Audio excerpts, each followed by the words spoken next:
He's only 20 years old right now. It's unprecedented. unbelievable. It really, like, I knew him coming into the league, he was going to be impactful. But I didn't think that this was what we were going to get out of Zion. Yeah, he's a freak.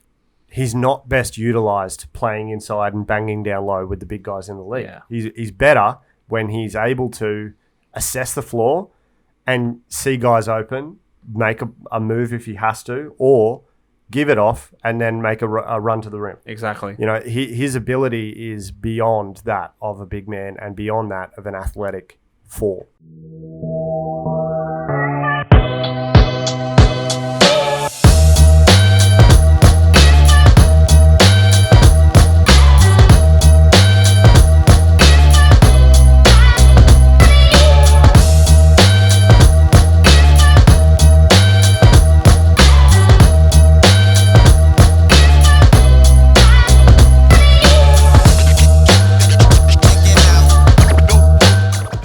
And let's move to the big man. The man. The man. The animal. We're going to talk about Zion Williamson, who's been absolutely phenomenal, to say the least. I mean, I've got some stats we'll run through in just a moment, but... do you think he's lived up to the hype? So far, I honestly don't... I didn't know what to make of him. Like, was he going to be 20 points, 10 rebounds? Was he going to be more physical and, like, rebounding? Was he just going to be dunking on everyone? Yep. He kind of just was this, like... You kind of expected highlights, yep, but I didn't necessarily expect so much skill from him. And I'd watched him a fair bit at Duke. I'd watched him at Duke. Yeah. He was amazing at Duke. Like his dunking was just absurd. Yep. And but even that, like the passing, the full court passes, that's stuff you don't expect from a guy that size. Just like his build and his he's special. He's a one-of-one player. He really is. There is no one like him in the league. Yeah, there's just no one like him. And just as far as he goes, like the interesting thing with the Pelicans is recently they've unleashed what people have been calling Point Zion, right? So it's been a bit of an experiment and it's worked wonders. So like his unselfish nature, despite his talent, is incredible. I think that's what's really important about this Point Zion thing actually working. So having him bring the ball up the court has been very successful for the team. It hasn't been all the time, like he's not the full-time point guard, but he's been getting a higher usage rate recently. The team led the league in points per game in February. The Pelicans did, which is an outstanding change. That's crazy. Van Gundy obviously started looking at some of the game film and going, you know what, this is kind of working for us. Let's let Zion take over a bit. So with his increased usage, the team has improved as well. And if you watch some of the footage, I don't know if you've watched too much Zion, but basically he'll start the possession dribbling down the court, and he's usually guarded by his best matchup, whatever that is, and there isn't really a good matchup for him. If the guard or the wing sets a screen, then the other team is switching a smaller guy onto him because that player was being guarded by a wing, and that's bully ball time. Like he's just going straight at you, full stop. If another big sets, let's say he's playing with Steven Adams, that means Zion's going to blow right by the big setting the screens matchup. So there's no good matchup for anyone to defend Zion going to the rim. With a full head of steam, he's unbelievable to watch. What you really need is a big and big matchup that both of them have speed. Good luck. Yeah. It's so hard to find. It really is. And so, like, just to give you some quick stats here, he's the only player in the NBA averaging 25 points per game, shooting more than 60% from the field. It's not even close. Like the other players averaging 25 or under 55%. He's just killing everyone. He's also got 9 total 25-point games, shooting 70% from the field. Bam Adebayo is the next closest with 3. So he's got 3 times more than the next best of a crazy stat as is. So he's just dominating. That's ridiculous. And like when you look at his stats, sometimes you're going, okay, it's the end of the third, he's got 25 again. Every game it's like this. And he's also getting assists. Like he could be rebounding more, but I don't think that's been his focus. I think it's been good having him out of the paint. I think that's something that the Pelicans have done consciously, and that was why they picked up Steven Adams. To take that burden off Zion. Like Zion is not best utilized down low. It's very clear. Not to start with, Correct. He's better with a full head of steam. Exactly. So if you're playing him at the 5 or the 4, which they did last year, he loses that explosiveness. Like, he's still athletic. He still can jump up, touch the rim, no problems at all. Yep. But he's not best utilized playing inside and banging down low with the big guys in the league. Yeah. He's better when he's able to assess the floor and see guys open, make a move if he has to, or give it off and then make a run to the rim. Exactly. You know, his ability is beyond that of a big man and beyond that of an athletic 4. Yeah. And I think we've seen that this year, you know, being utilized by Van Gundy, being able to play outside the 3-point line and then make a decision. Exactly. So, and still read the floor and make good passes. Exactly. He's got a really good feel for the game. Yeah. It's really amazing to watch. And the other thing too is, so I think his 2 best positions to be in are either bringing the ball up the court, initiating the offense for the team, whether that's for himself or for, you know, shooters in the corner or whatever. Yep. Also facing up from like 22, maybe 23 feet. Yep. We've seen time and time again, depending on the matchup, he's just going to put his body into you, and he has the foot speed as well to get past you. He has some wicked dribble moves Yeah. for a guy that size. Like, he has this 360 spin that puts everyone in a blender. You have no chance. No, because he's so quick. For a guy that size to change direction like that on the drop of a dime. Yeah. Like, changes directions on a 5-cent coin. If you don't know what that is, it's a teeny tiny little coin. Like that. Completely pointless coin. And he changes direction on that. He, you know, doesn't even move his feet, and he's already past you, and he's pirouetted. He's away. Off he goes.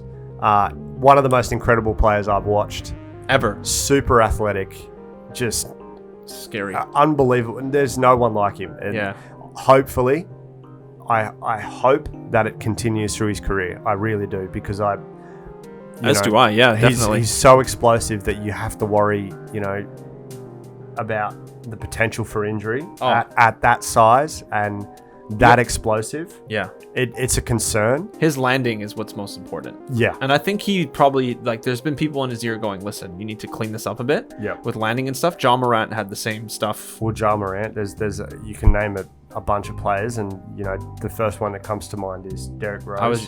Just the explosiveness and the ability to change direction. Doesn't know how athletic he is. Yeah, it's like, freakish. Not capable of, like, comprehending. Yeah. So he just goes out there and does it, and next thing you know, you're injured. Well, Derrick Rose just had springs in his knees. Like, he was flying all over the place, and you know, to be that athletic, it definitely takes a toll on your body. Yeah.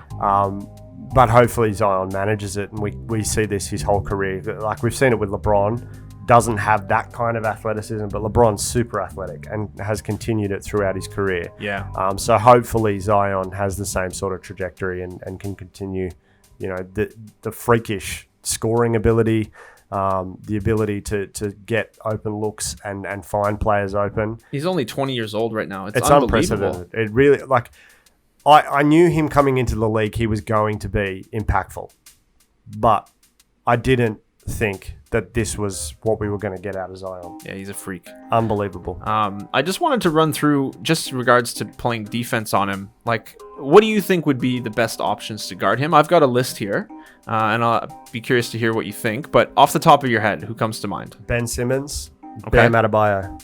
They're the two. Interesting. Athletic and can stay in front of the player. Doesn't matter how quick, how small, how shifty, they're both incredibly good at staying in front of their men. Okay, so this is where the problem with the matchup for him, and I do think those two are probably two of the best 5 to defend him, but I almost don't feel like they're good enough anyway because of his bulkiness. He gets his body. You can only do so much. You can only do so much. And I think those two, as I said, they're good at staying in front. Yeah. Bam has the size over Ben Simmons, but at the same time, they're pretty equal actually. But I know what you're saying. Like, yeah, Ben's 6'10" and Bam's 6'9", but Bam is a lot bigger, stronger, a lot thicker than Ben Simmons. Yeah. But they're the two matchups that I can see, you know, impacting Zion's shot the most. And you can probably find statistics on Zion's percentages against certain players. I think he just kills everyone. But yeah, I'd be curious. You can only do so much. Like, the best chance you have of defending Zion is staying in front of him downhill. That's the best chance. And that's, that's something we saw with Giannis last year in the playoffs. And that's, Bam Adebayo and Jay Crowder were the two best at defending Giannis. Jay Crowder's a good option. Jay Crowder's a really good option. 6'6", thick. Like with that multiple man, C's at the end. Very thick. He is tough to move. Yeah. And I didn't, I'd watched Jay Crowder, but never that closely. And he was being posted up by Brook Lopez and was not moving. That's right. Like he is solid. Yeah. He is really solid. He's like a taller Lou Dort. He just plants himself. Like he just locks in and that's it. Like good luck. What about Lou Dort on Zion Williamson? That's not a bad matchup either. That's kind of a joke, but Lou Dort would get after him. I thought Lou Dort was a really good defender until I saw him match up with Jimmy Butler, and Butler manhandled him. That's interesting. Really manhandled. And you don't see that. You don't. And I didn't expect it. I really didn't. And you thought it'd be a tougher matchup. I really did. I thought that was a really good matchup for Lou Dort. I thought, this is, right size, like really solid build. Yeah. But I think that's the thing with defending is if you can stay in front of your man, you're impacting their ability to get to where they want to go. Absolutely. So that's why I would pick Bam Adebayo and Ben Simmons. They're Defensive Player of the Year candidates. They're both sensational at staying in front of their man and also affecting shots. Yeah. I would put Anthony Davis and maybe Giannis into the conversation as well. Yeah, Giannis wouldn't be a bad one. I don't know if Davis has the bulkiness, but he is strong. He also has incredible length, and I think that's what could affect. And reactions. Like he's probably... Defensive instincts are almost unmatched. Arguably one of the quickest players to react to a shot in the league. Yeah. He doesn't get caught off guard too often. No. I would say, maybe... So let's say Bam, Ben Simmons, Anthony Davis... I mean, Giannis, maybe. Draymond Green, maybe. Although he's kind of fallen off a bit. I was thinking about size over speed instead, and it was like Joel Embiid is obviously not really going to get moved around too much. Steven Adams is strong, but he's on the wrong team, obviously. He's not getting moved. Dwight Howard. But then again, like if these guys are backed off them, which all of these guys that you've mentioned would be. So Embiid would take a mid-range approach and stay about 3 steps back. He can't retreat quick enough. That's the thing. Like he has the length, but it's still Zion can get right by him. Yeah, that's all of those players. Like Dwight Howard's probably one of the quicker bigs in the league, and his ability to change direction and recover a shot. Yeah, but he still would not catch Zion. He's just and even if he did, Zion's going to try to dunk. Like it's not going to be a layup. And he goes under the rim too, and that's the hardest shot to block in the NBA. Yeah, is players coming underneath the hoop and dunking basically on a reverse from the baseline. You can't block it. He's legitimately nuts. Yeah. It's insane. Yeah. I couldn't give Zion enough praise, and the career that he's been able to make himself after being, that highly scrutinized from the age of like 15 to come in and be this dominant. And he's still underrated being in New Orleans. Yeah. It's amazing. Really is. Yeah, no doubt. So I have this running list here of rings over under. I like that. So how many rings do you think a guy could win? Yep. Hit me. I don't know where I had. Oh, here he is. So I had Zion. This is just my own number I thought of. Zion, 2.5 rings, over or under? Under. You think he'll get less than 2.5 rings? I can't see them winning rings in New Orleans. But just him as him alone. Somewhere else, maybe if he asks out of the Pelicans. I think he'll get 2. 2 feels right. Yeah. It does. I think under is definitely where I'd go as well. Yeah. Winning more than like even 2 or 3 rings seems crazy, given the nature of the league. He needs I'm going to upset a lot of people, but go ahead. LeBron. It's too late not to. LeBron versus Zion. LeBron does everything for the team, right? Absolutely everything. That's not even an understatement. Yep. Zion isn't there yet. And I think when LeBron came into the league, he was instantly just one of the best players we've ever seen. Yep. And Zion has more improvement to do in his passing game and his court awareness and, shooting. Also stretching. Yeah, exactly. But that's something that LeBron developed as well. Yeah. Whereas I think Zion will get there. I just don't see him being that. He's probably just under that level. Right now. Yeah. You mean even career trajectory, like his ceiling? Yeah, I see him just below LeBron. So like there's LeBron and Jordan. So his ceiling is, you think top 10 all time? Ceiling? No. Not quite? No, not quite. Okay. Just outside. I'd see him being top 25, maybe. Yeah, maybe top 25. Just outside the top 20. Probably sitting, between 20 and 25. That's fair. So like less than Shaq, less than Kobe, less than all the greatest, Kareem, you name it. He gets compared to Charles Barkley a lot. Yeah. That would be amazing if he had that type of career. Yeah. Basically, Charles Barkley minus the controversies, but no ring. If he wins a ring, then he's already done better than Charles Barkley. No. Wow. Look, Charles Barkley is one of the GOATs for real. Yeah. He gets a lot of flack from Shaq in particular because he never won a ring. Look, he had to play in the same era as Michael Jordan. There's a lot of guys that didn't win a ring. That doesn't take away from his individual greatness to me. No. But yeah, so all-time ceiling, top 25 feels right. Away from Dirk, Karl Malone, Wilt Chamberlain. Probably, he's not going to be ahead of Wilt. No. But I know what you're saying. He's outside of that elite range, and I just want to make it clear, like, that's what I see. I don't necessarily, like, it doesn't have to be like that. Like, looking at the top 25 scorers of all time, I can see him being down around Patrick Ewing. Yep.